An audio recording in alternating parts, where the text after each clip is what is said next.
തട്ടുകടയിലൊക്കെ കാണുന്ന ഉള്ളിവട കാണുമ്പോൾ ശരിക്കും കൊതിയാവാറുണ്ട് കേട്ടോ. അപ്പോൾ അമ്മയോട് പറയുമ്പോൾ ഒക്കെ അമ്മ എനിക്ക് ഉണ്ടാക്കി തരുന്ന ഒരു സ്പെഷ്യലായിട്ടുള്ള ഒരു ഉള്ളിവടയുണ്ട്, അമ്മയുടെ സ്പെഷ്യൽ കേട്ടോ.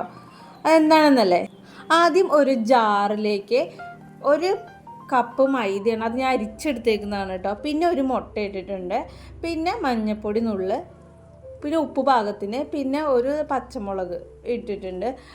ഇനി ഇത്തിരി വെള്ളം കൂടി ഒഴിച്ചിട്ട് നല്ലപോലെ അരച്ചെടുത്തേക്കാണ് കേട്ടോ. അപ്പോൾ വെള്ളം ഒഴിച്ച് ഞാൻ കാണിച്ചിട്ടില്ലെങ്കിലും വെള്ളം ഒഴിച്ചിട്ടുണ്ട് കേട്ടോ.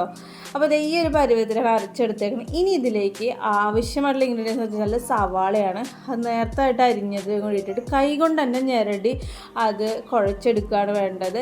ഞാനെന്ന് വെച്ചാൽ ഇങ്ങനെ കുഴഞ്ഞിരിക്കുന്ന ടൈപ്പല്ല, ഇത്തിരി വെള്ളം പോലെ ടൈപ്പാണ് ഞാൻ. ഇനി ഇതിലേക്ക് കുറച്ച് ഞാൻ കായപ്പൊടിയും കൂടി ഇട്ടിട്ടുണ്ട് കേട്ടോ, പിന്നെ വേപ്പിലയും കൂടി വിതറിയിട്ടുണ്ട്. അപ്പോൾ കൂട്ട് ശരിയായിട്ടുണ്ട്.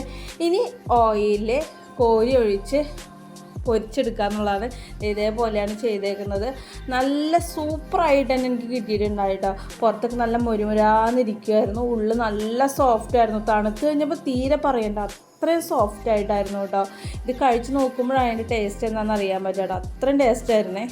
ശരിക്കും പറഞ്ഞാൽ എന്തിനാണ് നമ്മൾ കടയിൽ നിന്നൊക്കെ ഓരോന്ന് മേടിക്കുന്നത്, നമ്മുടെ വീട്ടിൽ തന്നെ നമുക്ക് ഉള്ള ഇൻഗ്രീഡിയൻസ് വെച്ചിട്ട് നല്ല ഹെൽത്തി ആയിട്ടുള്ള ഫുഡ് ഉണ്ടാക്കാമല്ലോ. അപ്പോൾ ഇതെല്ലാവരും ട്രൈ ചെയ്ത് അഭിപ്രായം അറിയിക്കണേ.